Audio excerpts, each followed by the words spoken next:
Joined now by Rita Executive Chair Dean McKenzie. Dean, good morning to you. How's things trucking your side through this really testing time in not only the racing world, but also just the world in general? Yeah, happy Easter, Aidan. It's certainly a different Easter, isn't it? I think, growing up, my Easter was 3 of the 4 days being spent at Riverton, Saturday, Monday, Tuesday. So certainly it's a lot different, and I think all of us will, around the country will be aware of that. It's certainly very challenging times for everyone. Yeah, exactly. We're seeing Australian racing sort of keeping things going that you spoke about last time as well. It's a massive weekend as well. At the moment, Australian racing's really our bread and butter as a betting business.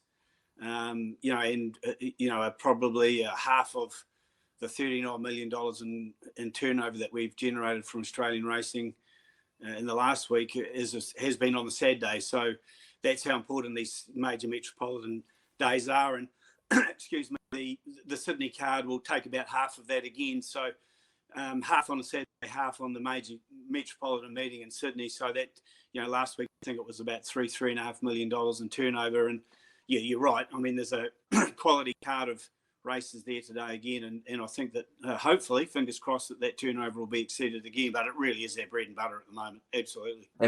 Yeah, we saw, especially in the sport world, sort of punters going from, without the bread and butter sort of sports going to, those Ukrainian table tennis and things like that. Is it happening with racing as well, that the people who might normally be betting on English racing or New Zealand racing are sort of taking up in some of those midweek meetings in Australia? Yeah, definitely. Certainly the percentage of Australian racing as a total has definitely gone up. So there has been a migration of customers from other products, but overall we've lost 7,000 racing customers, account wise, or accounts that haven't been utilised through this period. So although there is definitely a migration of some customers, certainly with everyone has their own niche if they like. They might be a harness customer or a domestic harness customer or a domestic greyhound customer or whatever they might be, and certainly that migration doesn't happen in every case. So regardless, and sports very much the same. Sports down, about 80% customer-wise. So those customers that were betting on, the major products like the NRL and Super Rugby and all those types of things, they haven't quite migrated to Ukrainian and Russian table tennis, which is about half of our turnover, sports turnover at the moment.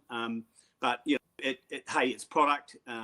We're doing our best to get it out there. There's darts and volleyball and a few other things that have come on stream in the last, few days to try and at least put some additional product up there. But I think the revenue impact to the business has been pretty clear to everyone. And unfortunately, I think that's not going to end anytime soon. Every day it's different, and you might, the future does potentially. Some days you get out of bed, it's a little bit brighter, and some days you get out of bed and it's a little bit darker. I said this morning they're talking about the NRL coming back on stream at the end of May, but even in that article that I've just read, that there's some comment about whether that's accurate and whether that's actually going to be realistic. So yeah, continuing challenges for us for some time, mate, and that's for sure. Okay, are some of those punters that sort of would normally be betting on the basketball or the rugby league, for instance, are some of those people going to racing? Is there any evidence of that? There's about a third less customers overall. So, I think at a high level, I think there's a general decline in the customer that's engaging with us, and I don't think that would surprise anyone.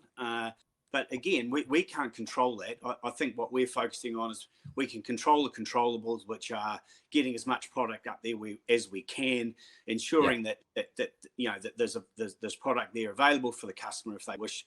And as long as, I guess, the core is the Australian racing product we've got at the moment, and every weekend we have the Australian product on for our customers. We're 1 week closer. To the end, if you like, and end of the beginning, if you like. So I think we're cautiously optimistic that if that keeps going, the cash will keep flowing through the doors. Yeah, you're at the coalface. Can you give us any indication on when a return to New Zealand racing might be?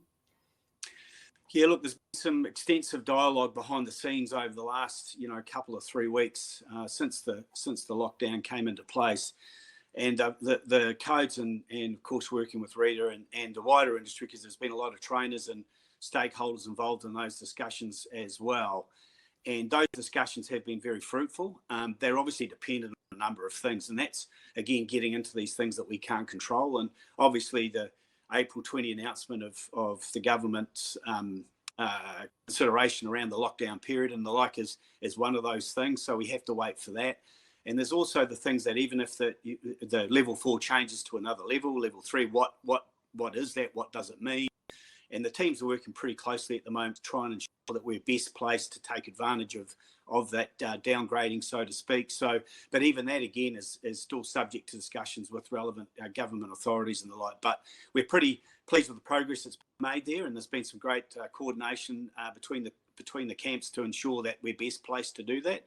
And of course, you can only look to progress with a plan. So if you haven't got a plan and we get downgraded, well, we're in a bit of trouble. But there is a plan there, and obviously that I think that's been pretty well communicated around the traps about getting greyhounds to be first back on the rank, so to speak, the first cab back off the rank about a week or so after we can get into that space with a bit of trialling. I think is what they require, a week of trialling before they can get up to speed. Harnesses is obviously next towards the end of May, and then obviously the thoroughbred beast as it is just takes a little bit more work to get there, and I think the thoroughbred code are looking at early July. So there is a plan in place there. It's the principal plan. Calendar is for that first 3 or 4 months has been drafted up. Okay.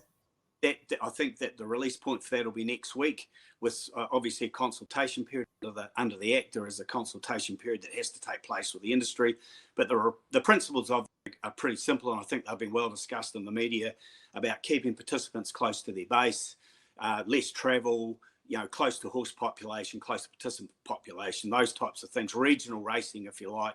And I think the codes have done a really good job of putting that in to ensure that we minimise, transportation, just like, again, they've done in Australia, and the protocols that they've had in Australia over the last few weeks to keep racing are looking to be replicated here in New Zealand to obviously give us the best chance we can of actually getting back racing again, because that's that first step in the recovery phases. We want to get back racing. We want the money to start flowing again, and obviously as the wagering operator, the TAB wants to be able to start making money again, and a pretty important part of that, obviously, without being simplifying it too much, is getting us back racing. So we're all doing the very best we can to ensure that happens. That's for sure.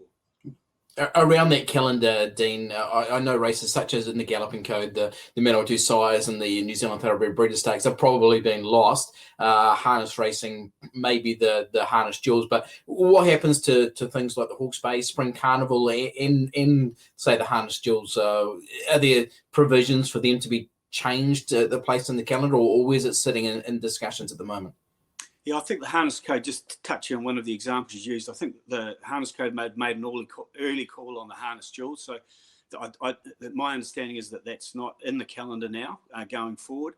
But I think what you'll find is that we're in that adapting phase. So we've gone through the improvised stage of managing the crisis of developing that first 3 or 4 months. Now we're getting into the adapting stage of looking past that through the 4 to 12 months and even back out to 2 years as to how the industry is going to look past that point. So there's a lot of additional work going on now. Now that we've kind of got an industry plan as to how we're going to tackle that first 3 or 4 months, there's a lot of work going in with a lot of the key stakeholders, a lot of the clubs, with the code bodies to actually address a lot of those things about where the graded stakes races and where those important calendar events fit in a new normal. Because again, I think we all understand that it is going to be a new normal. I mean, when you're getting stopped at the border and having to spend 2 weeks in a hotel in mandatory quarantine, that's a pretty clear indication that things aren't going to be normal for any of us.